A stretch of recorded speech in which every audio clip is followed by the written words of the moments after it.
కార్యములు 2వ అధ్యాయము. అపోస్తుల కార్యములు 2వ అధ్యాయం 21వ వచనం. అప్పుడు ప్రభు నామమును బట్టి ప్రార్థన చేయు వారందరూ రక్షణ పొందుదురు అని దేవుడు చెప్పుచున్నాడు. ప్రభునందు ప్రియులారా, గమనించండి ఒక సంగతి. అప్పుడు ప్రభువు నామమును బట్టి ప్రార్థన చేయు వారందరూ రక్షణ పొందుదురు అన్నాడు.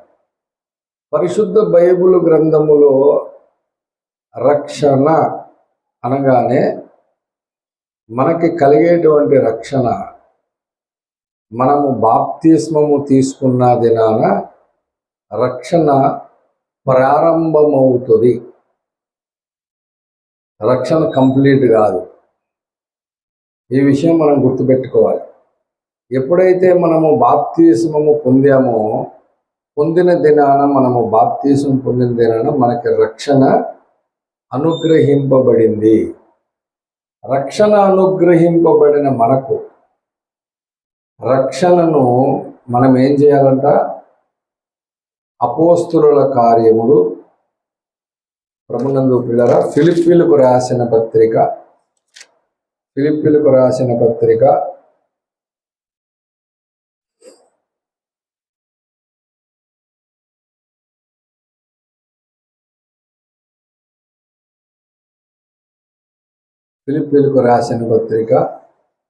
2వ అధ్యాయము 12వ వచనంలో, ఫిలిప్పీలకు రాసిన పత్రిక 2వ అధ్యాయం 12వ వచనంలో, కాగా నా ప్రియులారా,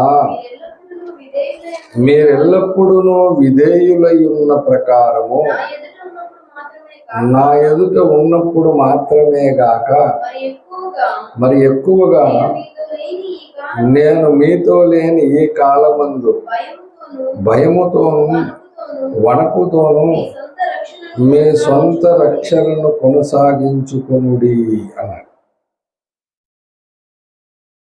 ప్రభునందు ప్రియులారా, మీరు చాలా జాగ్రత్తగా గమనించాలని ప్రభువు నామమున మనవి చేస్తున్నాను. మనం ఎప్పుడైతే బాప్తిస్మం పొందంగానే మనకి రక్షణ అనేది ప్రారంభమవుతుంది. రక్షణను మనము భయముతో వణుకుతో కొనసాగించుకోవాలి. ఈ రక్షణను పరిశుద్ధ బైబిల్ గ్రంథములో పేతురు రాసిన 2వ పత్రికలో 1వ అధ్యాయము, పేతురు రాసిన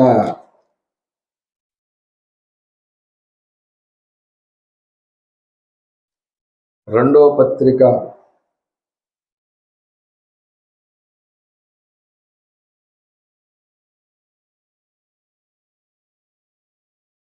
1వ అధ్యాయము 1 పత్రిక 1వ అధ్యాయము 9వ వచనం ప్రకారం, ప్రభునందు ప్రియులారా, పేతురు రాసిన 1వ పత్రిక 1వ అధ్యాయం 9వ వచనం, 8, 9 కలిపి ఉన్నాయి. మీరాయనను చూడకపోయినను మీరాయనను ప్రేమించుచున్నారు, ఇప్పుడు ఆయనను కనులారా చూడకయే విశ్వసించుచు మీ విశ్వాసమునకు ఫలమును అనగా ఆత్మ రక్షణను పొందుచు అంటే ఓకే. అయితే ఇప్పుడు ఇక్కడ ఏం చెప్పాడు? ఆత్మ రక్షణ పొందుచు అన్నాడు. ఇది మీరు గమనించాలి ఫస్ట్. ఇప్పుడు నేను ఫస్ట్ ఏం చెప్పాను? మనం బాప్తిస్మం పొందంగానే మనకి అనుగ్రహించబడే రక్షణ,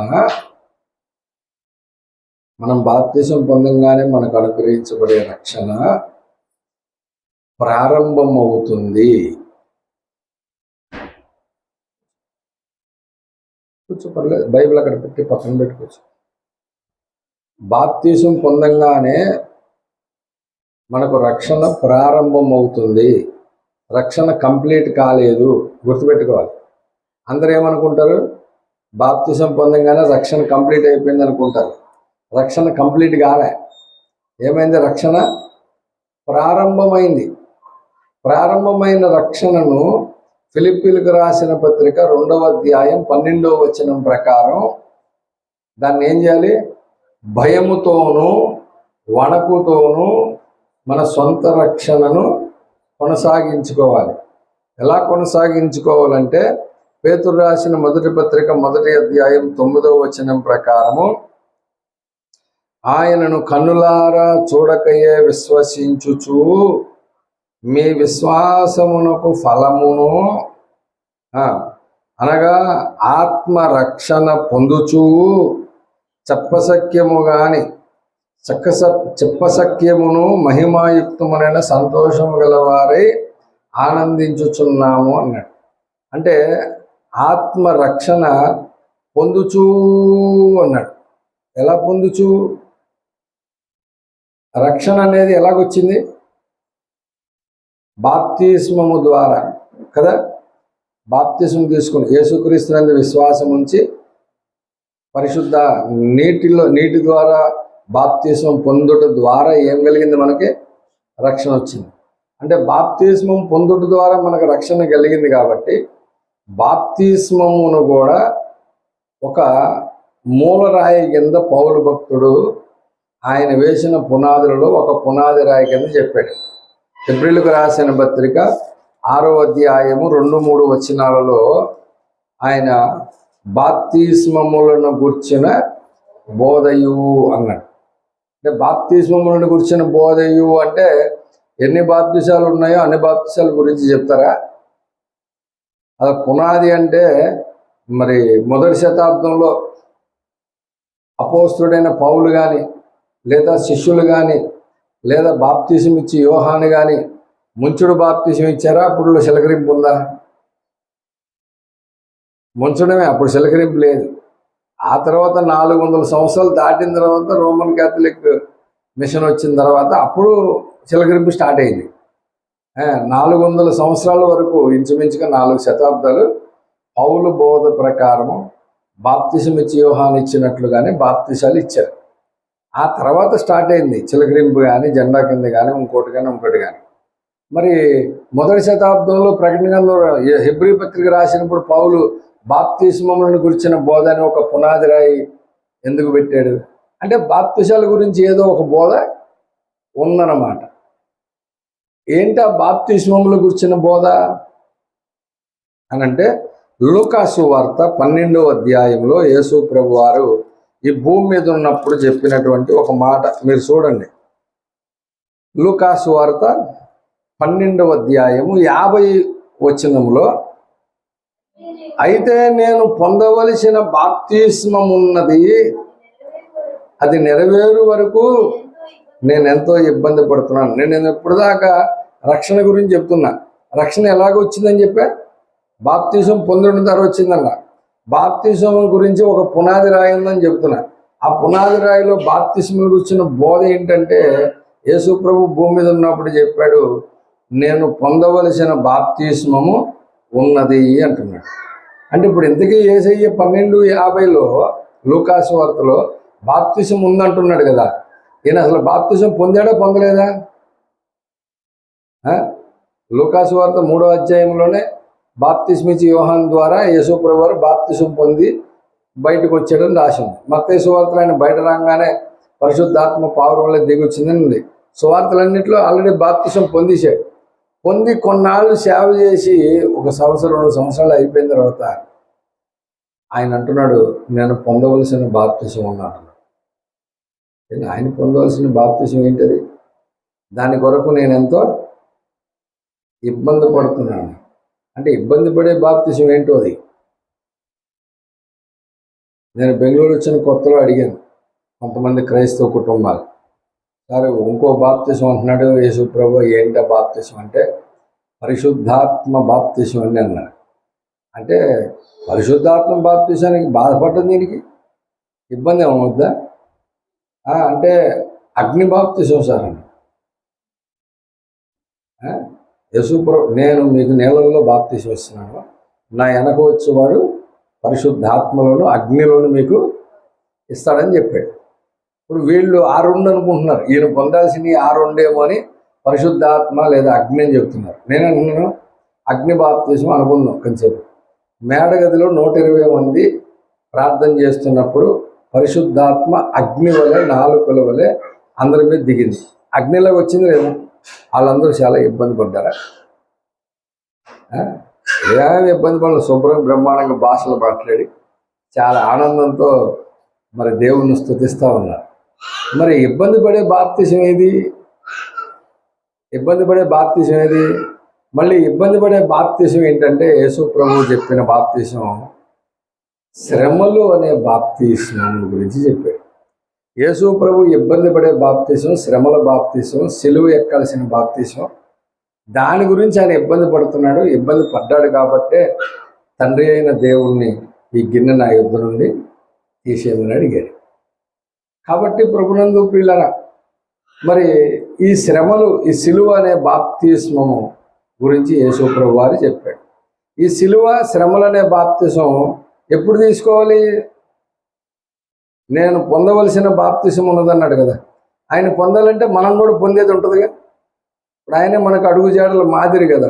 అంటే ఇప్పుడు మనం కూడా బాప్తిసం పొందాలంటే ఇప్పుడు మనం ఎప్పుడెప్పుడు పొందాలని చూద్దాం. లూకాసు వార్త 9వ అధ్యాయం, లూకాసు వార్త 9వ అధ్యాయం చూద్దాం ఒకసారి. లూకాసు వార్త 9వ అధ్యాయము 23వ వచనం. లూకాసు వార్త 9:23లో మరియు ఆయన అందరితో ఇట్లనెను, కొందరితో కాదు సుమా, గుర్తుపెట్టుకోండి, అందరితో ఇట్లనెను, ఎవడైనను నన్ను వెంబడింపగోరిన ఎడల తన్ను తాను ఉపేక్షించుకొని, అమ్మ బాబోయ్, ఎప్పుడు ప్రతి దినము తన సిలువనెత్తుకొని నన్ను, అంటే ఇప్పుడు శ్రమలో అనే బాప్తిసం ఎప్పుడు పొందాలి? ప్రతిరోజు పొందుతూ ఉండాలి. అంటే ఆత్మను పొందుచూ అన్నాడు పేతురు గారు. అంటే ఎప్పుడు పొందుచూ అంటే ప్రతిరోజు పొందుచూ నువ్వు నడుస్తూ ఉండాలి. ఎప్పటి వరకు? క్రీస్తు 2వ రాకడ వరకు. క్రీస్తు 2వ రాకడ వరకు నువ్వు ఆత్మరక్షణ పొందుతూనే ఉండాలి. రోజు బాప్తిసం పొందుతూనే ఉండాలి. శ్రమలు అనే బాప్తిసం పొందుతూనే ఉండాలి. ఎలాంటి శ్రమలు, ఏ విధమైన శ్రమలు, ఎప్పుడెప్పుడు ఎలా కలుగుతాయి?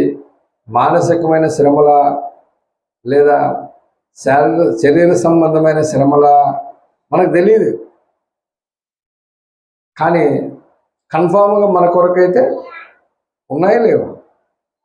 యేసు ప్రభు వారంట మనకు అనుగ్రహించినటువంటి దాని గురించి పౌలు భక్తుడు చెప్పాడు. ఫిలిప్పీలకు రాసిన పత్రిక, ఏ పత్రికలో అయితే రక్షణను భయముతో వణుకుతో కొనసాగించుకోవాలని చెప్పాడో అదే పత్రిక 1వ అధ్యాయం, ఫిలిప్పీలకు రాసిన పత్రిక 1వ అధ్యాయం 30వ వచనంలో యేసు ప్రభు వారు చెప్తున్నాడు, క్రీస్తునందు విశ్వాసముంచుట మాత్రమే గాక ఆయన పక్షమున శ్రమపడుటయు ఆయన పక్షమున మీకు అనుగ్రహింపబడెను. ఎందుకు ఆయన పక్షమున మనకి శ్రమలు పడుట మనకి ఎందుకు అనుగ్రహింపబడింది? ఎందుకు అనుగ్రహింపబడింది? శారీరకంగా అయినా మానసికంగా అయినా ఏ విధమైనటువంటి శ్రమలైనా దేవుడు మనకి ఎందుకు అనుగ్రహించాడు? మనల్ని ఎంతో ప్రేమించాడు కదా. ఎంత ప్రేమించిన ప్రభువు ఈ శ్రమలకు మనల్ని ఎందుకు అప్పగిస్తా ఉన్నాడు అంటే దానికి దేవుని యొక్క ప్రణాళిక, సంకల్పం ఎంతో ఉంది, మనం ఊహించలేనంత. ఎందుకు ఈరోజు మనకు అనుమతిస్తున్నాడంటే వీటన్నిటినీ మనం కొనసాగడానికి ఈ శ్రమల ద్వారా దేవుడు ఏం చేయాలనుకుంటున్నాడు? హెబ్రీయులకు రాసిన పత్రిక 5వ అధ్యాయం, అపోస్తుడైన పౌలు హెబ్రీయులకు రాసిన పత్రిక 5వ అధ్యాయం 8వ వచనంలో చెప్పాడు, ఆయన కుమారుడయ్యుండి తాను పొందిన శ్రమల వలన విధేయత నేర్చుకున్నాడట. అంటే యేసు ప్రభు వారే ఈ భూమి మీదకి వచ్చి ఏమి నేర్చుకున్నాడు? ఇప్పుడు నేర్చుకునే అవకాశం అసలు అవసరం ఉందా ఆయనకి? ఇప్పుడు ఆయనకంటే పైన ఎవడన్నా ఉన్నాడా? ఈయనకి పని చెప్పేవాడు ఎవడన్నా ఆయనకు ఉన్నాడా? ఆయనకంటే పైన ఏ విశ్వ చక్రవర్తి అయినా అందరికి ఈయనే పనులు చెప్తాడు. ఈయనకి చెప్పే అవసరం ఎవరికి లేదు, ఎవరికి విధేయత చూపించాల్సిన అవసరం లేదు. అలాంటి వాడు భూమి మీదకి వచ్చి ఆయన కలుగుతున్న శ్రమల ద్వారా విధేయత నేర్చుకున్నాడు. అంటే యేసు ప్రభు వారు మనకు మాదిరి, అడుగుజాడలు మాదిరి ఉంచిపోయాడు. అందులో ఒక మాదిరి ఏంటంటే ఆయన పక్షమున మనకు అనుగ్రహింపబడిన శ్రమ పడుట. ఎందుకు అనుగ్రహించాడంటే ఆ శ్రమల ద్వారా నువ్వు కూడా విధేయత నేర్చుకోవాలి. విధేయత అనేది సామాన్యంగా రాదు. యాక్చువల్గా శ్రమలు వస్తే విధేయత వస్తుందా, లేకపోతే విసుగు వస్తుందా? జనరల్గా విసుగు వస్తుంది, కానీ విసుగు రాకూడదు, విధేయత రావాలి. ఎలా వస్తుంది విధేయత? ఉదాహరణకు చెప్తున్నాను, ఎవరు అభ్యంతర పడద్దు. బైబిల్ గ్రంథంలో పౌలు బోధ, పౌలు పరిచర్య చాలా డిఫరెంట్. ఎంత డిఫరెంట్ అంటే ప్రభునందు ప్రియులారా, ఎవరైనా శ్రమలో ఉన్నారు అని తెలిస్తే మనం వెళ్ళి మాటలు చెప్పినా, సువార్త చెప్పినా, ఏం చెప్తాం? వెళ్ళి వాళ్ళకి ఓదార్పు మాటలు, ఆదరణ మాటలు చెప్తావా, లేకపోతే గద్దిచ్చి కోప్పడతాం? జనరల్గా వెళ్ళి ఓదారుస్తాం, ఆదరణ ఏం పర్లేదు, డోంట్ వరీ, దేవుడు ఖచ్చితంగా దీని నుంచి మనకు విడుదల కలిగిస్తాడు. మనము విధేయత కలిగి ఉందాం, ప్రార్థన చేద్దాం, ఏం భయపడబోతాం అని చాలా విధేయత చెప్తాం. కానీ పౌలు గారు అలా చెప్పడం. పౌలు గారు శిష్యుని పంపిణీ ఆడికి వెళ్ళేటప్పుడు చెప్తాడు, నువ్వేం చెప్పాలంటే బాబు, తెస్సలోనికలకు రాసిన మొదటి పత్రిక 3వ అధ్యాయం 1, 2, 3, 4 వచనాలు కలిపి ఉన్నాయి.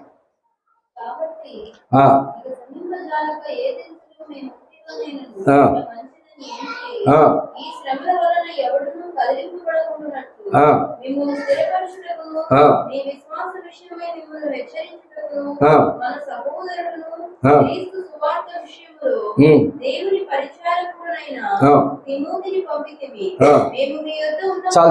ఇప్పుడు మీరు ఒక మాట చెప్పండి.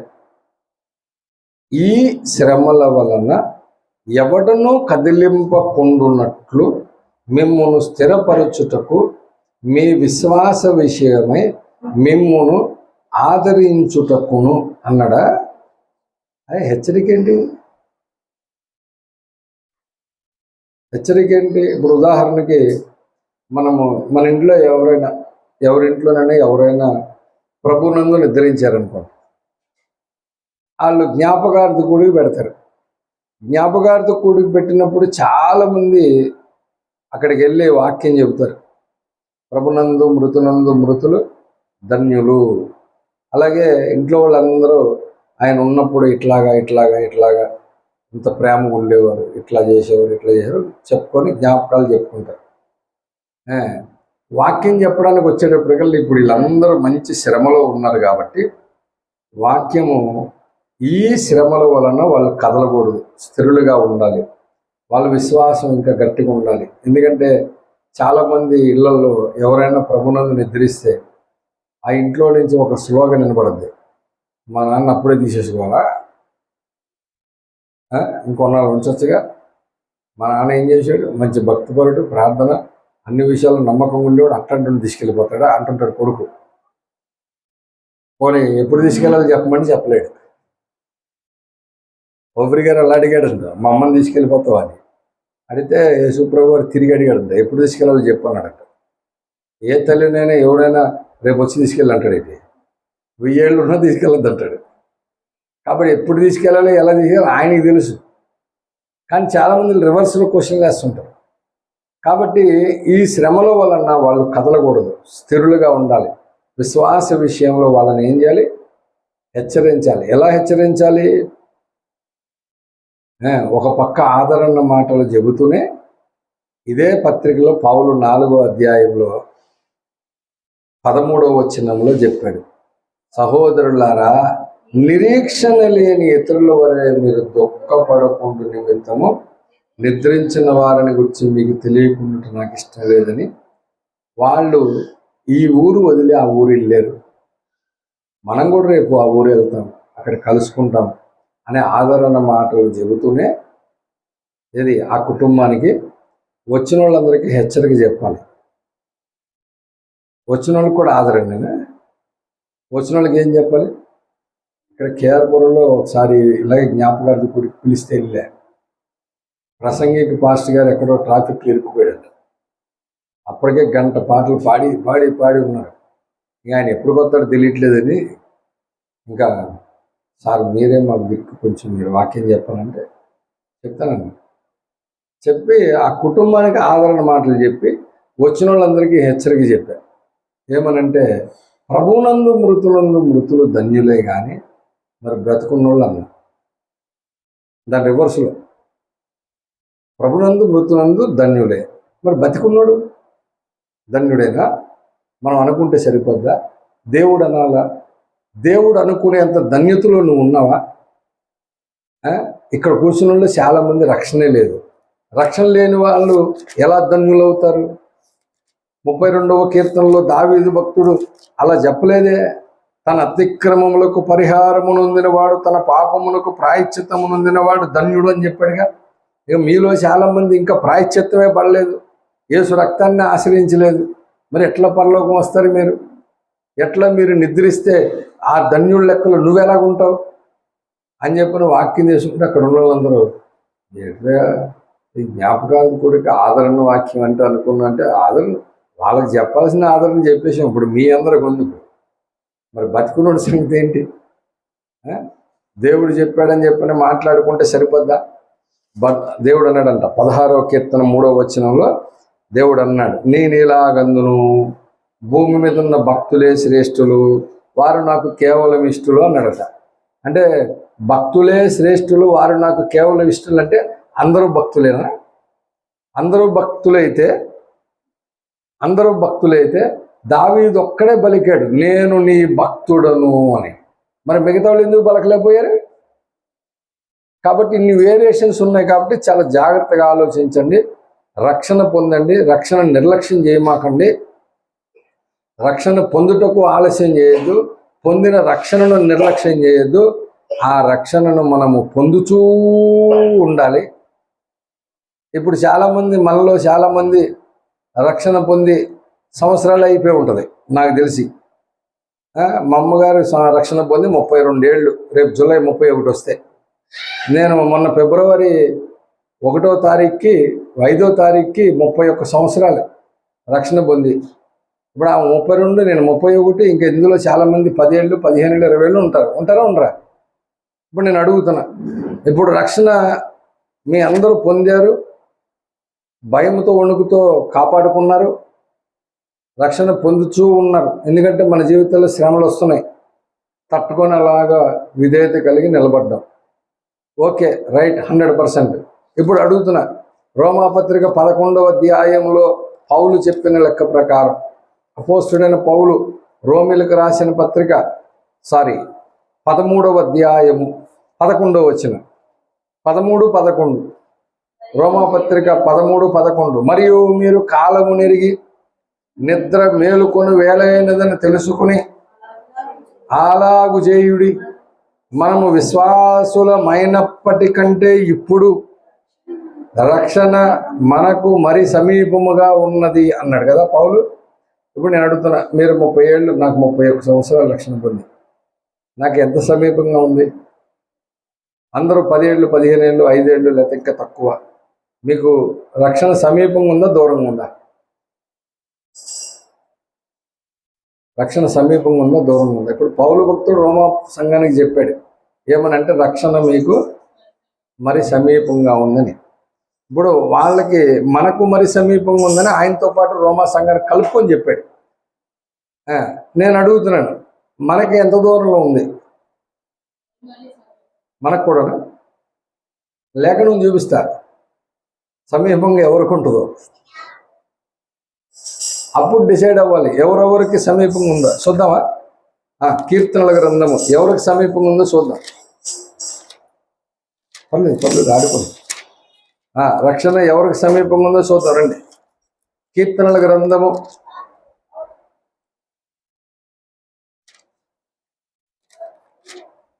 85వ కీర్తన. కీర్తనల గ్రంథం 85వ కీర్తన 9వ వచనం చూడండి. మన దేశములో మహిమ నివసించున్నట్లు ఆయన రక్షణ ఎవరికి సమీపంగా ఉంది? భయం ఉందా? భయపడుతున్నావా? భయపడలేదు. మళ్ళీ భయపడడం అంటే మళ్ళీ ఇందులో 2 రకాలు ఉన్నాయి. ఎలా భయపడుతున్నావు? అబ్రహాం గారు ఇంచుమించు 45 ఏళ్ళు 50 ఏళ్ళు నడిచిన తర్వాత ఆయన పిలిచింది 75కి 100కు కొడుకుని ఇచ్చాడు. కొడుకు పుట్టిన తర్వాత కొడుకుని నాకు దహన బలిమ్మని అడిగాడు కొడుకుని. ఆ కొడుకుని ఎంట పెట్టుకెళ్ళాడు. ఆ కొడుకుని ఎత్తి మీదే కట్టెల మూట పెట్టాడు. ఆ కొడుకు కట్టెల మూట మోసుకెళ్తున్నాడు, ఈయనేమో కత్తి నిప్పు పట్టుకున్నాడు. ఇద్దరు కలిసి కొండెక్కుతున్నారు. ఇప్పుడు ఇస్సాకు కట్టెల మూట నెత్తిమే పెట్టుకొని కొండెక్కుతున్నాడు అంటే ఎంత ఉంటుంది ఏజ్? మంచి యవనస్తుడు ఒక 20-25 ఉంటాయి కదా, ఒక 20-25 ఉంటాయి. అంటే ఒక మనిషిని కాల్చడానికి ఎన్ని కట్టెలు కావాలి? ఇంచుమించుగా 70 నుంచి 100 కిలోలు కావాలి. అంటే 100 కిలోలు కట్టెలు మోసుకొని పైన కొండెక్కుతున్నాడు. అంటే మళ్ళీ కింద కాదు, కొండెక్కుతున్నాడంటే మంచి బలిష్ఠుడై ఉంటాడు. అంటే ఇంచుమించుగా 25 అయితే ఆయన పిలిచింది 75, 100కు కొడుకు పుట్టాడు. ఈయనకి 25 వచ్చిన తర్వాత బలికి తీసుకెళ్తున్నాడు. ఇప్పుడు వెరసి దేవుని సన్నిధిలో ఎన్నాళ్ళు నడిచాడు? 50 ఏళ్ళు నడిచాడు కదా. 50 ఏళ్ళు నడిచిన టైంలో 99 ఏళ్ళ వయసులో ఉన్నప్పుడు దేవుడు అతనికి ఒక మాట చెప్పాడు. అబ్రహాం గారికి కనబడి 17వ అధ్యాయం ఆదికాండం 17:1 అబ్రహాం గారికి ఏం చెప్పాడు చూడండి. అబ్రాహాము 99 ఏండ్ల వాడైనప్పుడు యెహోవా అతనికి ప్రత్యక్షమై, నేను సర్వశక్తి గల దేవుడను, నా సన్నిధిలో నిందారహితుడవై, నా సన్నిధిలో నడచుచు నిందారహితుడవై ఉండన్నాడు. అంటే అప్పటి వరకు నిందా సహితుడుగా ఉన్నాడు. 24 ఏళ్ళు నడిచినా కానీ ఇంకా ఏమున్నాయి ఆయనలో? నిందా సహితంగా ఉన్నాడు, నిందారహితుడిగా లేడు. అంటే భయం ఉందా లేదా? 24 ఏళ్ళు నడిచాడు కానీ భయం లేదు. మరి ఇప్పుడు ఆ అబ్రహాం గారి రక్షణ దగ్గర ఉందో దూరం ఉంది? చెప్తున్నానండి. 50 ఏళ్ళు వచ్చిన తర్వాత కొడుకుని బలి అర్పణకు తీసుకెళ్తూ ఉంటే అప్పుడు మాట్లాడాడు. ఏమని చూడండి.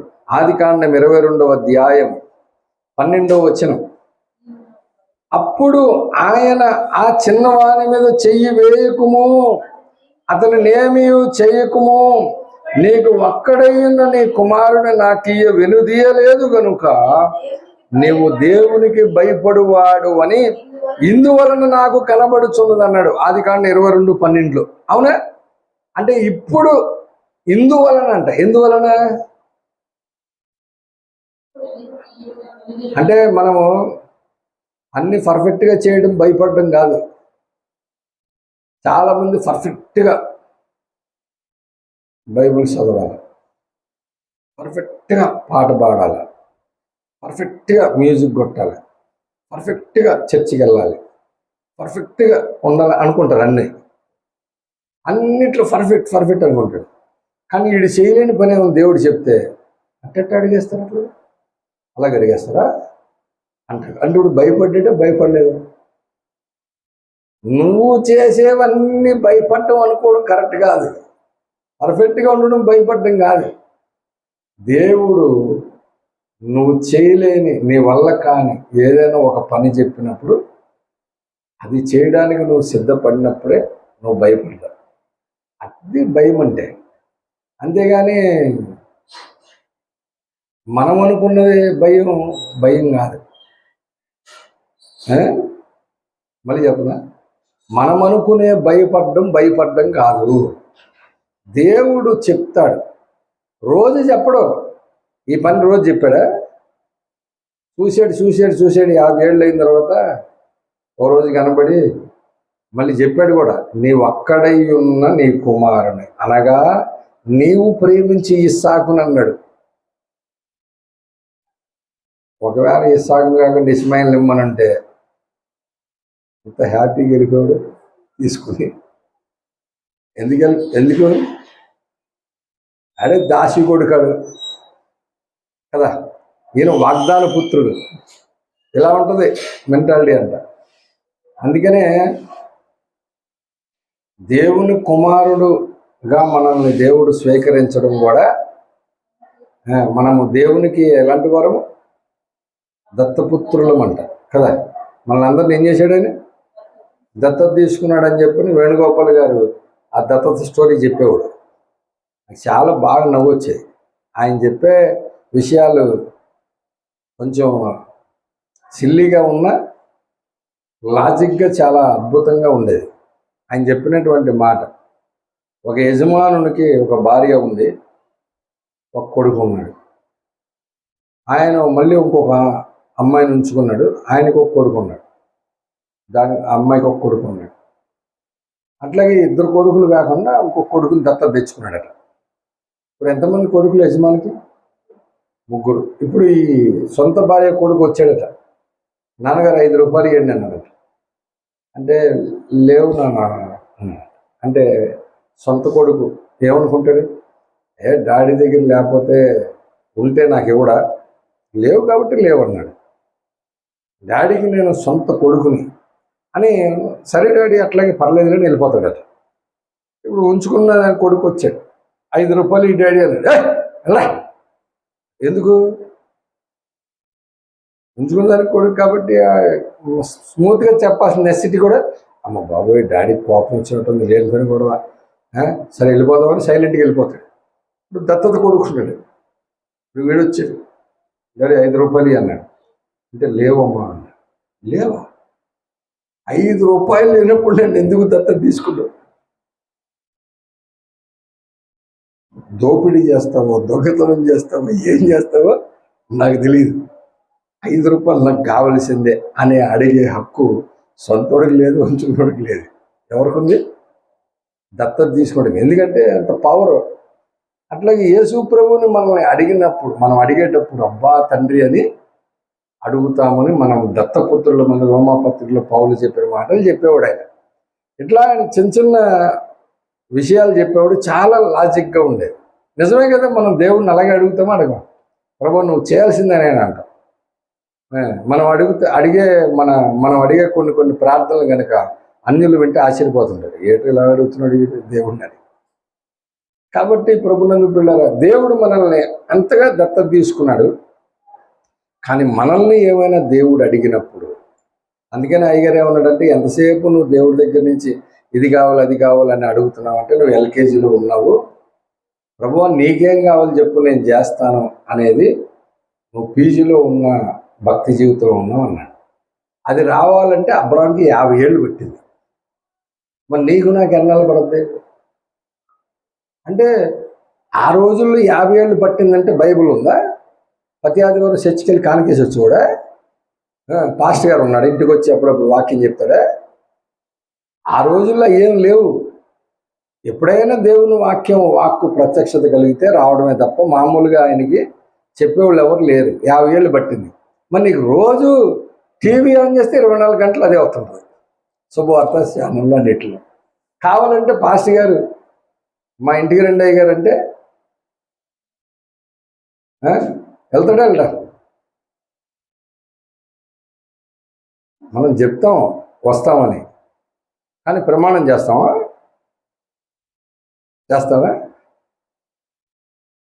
అలాగే మేము వస్తానమ్మా అంటాను, కానీ ఆ టైంకి ఏదో పని పడింది అనుకుంటుంది, రాలేమనుకోండి. అప్పుడు మళ్ళీ పాస్టర్ గారు మీరు ఇంకా దావీదు కాలేదండి అంటే ఎట్లా చెప్పు? ఎప్పుడే దావీదు ఎట్లాగా అవుతాయి? నాకు కూడా తెలిసి వాక్యం, ఎందుకంటే నేను ప్రమాణం చేయలే, వస్తానని చెప్పింది. కాబట్టి మనలో రోజు వాక్యం చదువుతున్నాం. 60,000 గ్రంథాలు ఉన్నాయి, ప్రవక్త సందేశాలు ఉన్నాయి, బైబిల్ గ్రంథం ఉంది, పరిశుద్ధాత్ముడు అప్పట్లో అప్పుడప్పుడు వచ్చేళ్ళేవాడు. ఇప్పుడు ఇప్పుడు ఇక్కడే ఉన్నాడు ఆయన. నిన్ను ప్రేరేపిస్తున్నాడు, నడిపిస్తున్నాడు, పశ్చాత్తాప ప్రార్థన చేస్తా ఇన్ని చేపిస్తున్నాడు కదా. నీకు కూడా 50 ఏళ్ళు కావాలా భయపడటానికి? ఇంకా ఇప్పుడు నీకు అబ్రహాంకి తేడా ఏంటి? ఆయన వాక్యం తప్ప ఇంక వేరే సోర్సే లేని రోజుల్లో ఆ దేవుని వాక్కు ప్రత్యక్షత అయితే తప్ప బైబిల్ లేదు, పాస్టర్ లేడు, చర్చి లేదు, పక్కన సహోదరుడు లేడు, బలపరిచేవాళ్ళు లేరు. బలపరుస్తుందేమో మా ఆవిడ అనుకుంటేనేమో ఆమె దగ్గరికి వెళ్ళటానికి ముందు ఆ దాసినాడు కొడుకుని బయట పంపించాటది ఆమె. అయ్యో ఇంత ప్రేమించాను, దాసినే కొడుకు పుట్టాడు కదా అని ఈయన ప్రేమిస్తే ఇద్దరు బయటకు పంపంటుందని ఆ పెద్ద దగ్గరికి వెళ్ళి బాబు ఏంటి సంగతి అంటే మీ ఆవిడ మాటని అంటాడు ఆయన. ఎట్లా ఉంటుంది చెప్పండి ఇప్పుడు అబ్రహీం పరిస్థితి? అన్నాడా లేదా? ఆ హాగరు కొడుకు కోసం ఆయన దేవుని దగ్గరికి వెళ్ళి ప్రభు బయటికి పంపించేయమంటుంది. ఎట్లా ప్రభు అంటే ఏం పర్లేదు అని నేను రాజుగా ఆశీర్వదించి దీవిస్తాను, నువ్వేం బాధపడమాక, మీ ఆవిడ అన్ని విషయాలు మీ ఆవిడ చెప్పినట్టు నేను పంపాడు. ఆయన ఆమెకు చెప్తాడా? ఆమెకు చెప్పడు, పైపైచి ఆమెమాటి ఏం తినమంటాడు. ఇలా ఉండే బాధలు ఆ రోజుల్లో. మరి ఇప్పుడు ప్రతిదానికి వాక్యం ఉంది, చెప్పుకోవడానికి సహోదరులు ఉన్నారు, సేవకుడు ఉన్నాడు లేరా? మరి ఇప్పుడు భయపడే రక్షణ పొందడానికి, రక్షణ సమీపంలో ఉండటానికి నువ్వు ఎంత భయపడుతున్నావు చెప్పు? అంటే ఇంకా ఇంత అవకాశాలు, ఇంత వాక్యం, ఇంత పరిచర్య, సంఘము, సేవకుడు ఇంకా ఉన్నా ఇంకా భయపడము అనే దాంట్లోకి రాలే. అందుకనే మనకి ఇంకా చాలా దూరంగా ఉంది.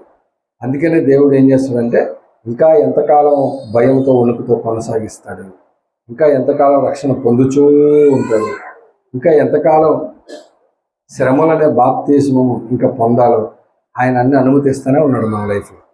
వన్స్ భయపడి దగ్గరికి వచ్చేసామనుకోండి, రక్షణ సమీపంలోకి వచ్చింది అనుకోండి, ఆయనకు భయపడి వారికి మరి సమీపంగా ఉందనుకోండి, అప్పుడు మనలో రోమాపత్రికలో సంఘానికి ఉన్నటువంటి సాక్ష్యము మనకు కూడా కలుగుద్ది. ఆ ఒక్క మాట చెప్పి ముగించేస్తా. రోమాపత్రిక 1వ అధ్యాయము 8వ వచనంలో చెప్పాడు పౌలు ఏమని? మీ విశ్వాసము సర్వలోకమును ప్రచురము చేయుచుండుట బట్టి మొదట మీ అందరి నిమిత్తము యేసుక్రీస్తు ద్వారా నా దేవునికి కృతజ్ఞతాస్తుతులు చెల్లిస్తున్నాను అన్నాడు. మీ విశ్వాసం అంటే ఏంటి? మీ విశ్వాసం అంటే ఏంటి? విధేయత. విశ్వాసం అంటే విధేయత. రోమా సంఘస్థుల యొక్క విధేయత సర్వలోకమున ప్రచురము చేయుచుండుటను బట్టి అంట ఉంటుందండి. ఇప్పుడు ఓఫిరయ్య గారికి ఒకసారి నకరికెళ్ళలో సన్మానం చేద్దామని ప్రయత్నం చేస్తే ఆయన చెప్పాడు, నేను అప్పుడే అమెరికా వెళ్ళి వచ్చాడు. బాబు మీరు గులాబీలు దండ వేస్తున్నారు కానీ అమెరికాలో నాకు కోహినూరు వజ్రాల దండ వేశారని చెప్పాడు. రెండు ఒకటే కదా, దండలాగా వేస్తారు. కోహినూరు వజ్రం ఒకటి ఉందా లేదా వచ్చున్నాయా? ఒకటే ఉంది అని దండ అంటాడు ఏంటి అనుకున్నాం. అప్పుడు చెప్పాడు దండ వేయడం అంటే ఏంటంటే అమెరికా వెళ్ళినప్పుడు కొంతమంది విశ్వాసులు, సేవకులు అయ్యగారిని కనబడి అయ్యగారితో మాట్లాడుతూ చెప్పారంట. ఏమనంటే, సార్ మేము వెళ్ళిన ప్రతి చోట మీ శిష్యులను చూశాను సార్, అసలు మీరు మీ శిష్యులను భలే తయారు చేశారు సార్, వాక్యము ఉన్నది ఉన్నట్లుగానే తప్ప కొంచెం అటు ఇటు ఉన్నా సరే యాక్సెప్ట్ చేశారు వాళ్ళు. ఎంత వాక్య విషయంలో నిబద్ధత కలిగిన విశ్వాసులను తయారు చేసిన మీరు చాలా గ్రేట్ సార్ అన్నప్పుడు అయ్యగారికి వాళ్ళు మెడలో కోహినూరు దండ వేసినంత ఆనందం కలిగిందంట. ఇప్పుడు మేము గులాబీల దండ వేస్తాం.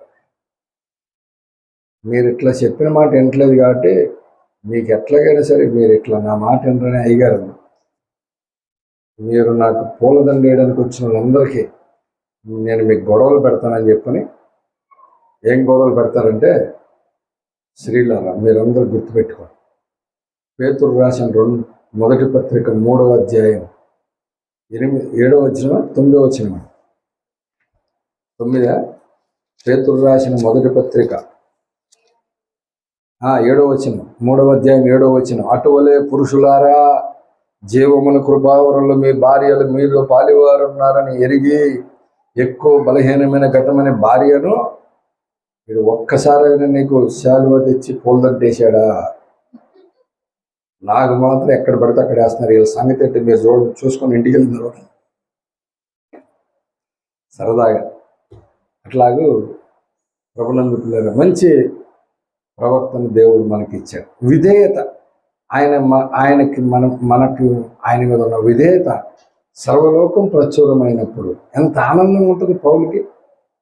అటువంటి ఆనందము కలిగేటట్లుగా మనము ఉన్నప్పుడు, అటువంటి రక్షణ పొందుకొని ఉన్నప్పుడు దేవునికి సంతోషం, ప్రవక్తకి సంతోషం, కాపరికి సంతోషం. అట్టి భాగ్యం ప్రభు మనకు దయచేయను గాక.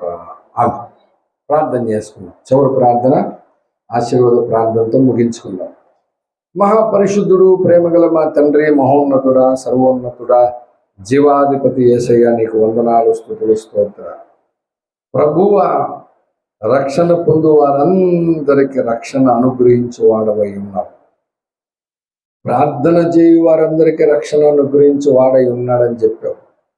నిజమే, ప్రార్థన ద్వారా మేము పొందుకున్న రక్షణను ఎలా కొనసాగించుకొని జాగ్రత్త పడాలో మీరు మాకు నేర్పించినందుకు వందనాలు, స్తుతులు, స్తోత్రములు చెల్లిస్తూ విన్న వాక్యం ప్రతి ఒక్కరి హృదయంలో లోతుగా నాటి నీరు కట్టి ఫలింపజేసి మీరే మీ ఆత్మచేత నింపి నీ చిత్తానుసారం నడిపించే సమస్య విషయంలో సమస్త మహిమ, ఘనత, ప్రభావాలు పొందుతారు. ఈ చిన్న ప్రార్థన అంగీకరించి దీవించిన నజరేయుడని యేసుక్రీస్తు నామమున ప్రార్థించడి వేడుకొంచున్నాను పరమతండ్రి. ఆమె తండ్రి అయిన దేవుని ప్రేమ, ప్రభువైన యేసుక్రీస్తు వారి కృప, పరిశుద్ధాత్మికమైన సహవాసం ఇప్పుడు ఎల్లప్పుడూ రాకడ ప్రజలకు సదాతోడై ఉండి నడిపించును గాక. ఆమేన్, ఆమేన్, ఆమేన్. యేసు రక్తములకి జయం, శిలువ రక్తములు, ప్రభు యేసు నామమున సంపూర్ణ విజయం కలుగును గాక. అందరికి వందనాలు. Praise lord. God bless you. Praveen, Varalakshmi, Aruna,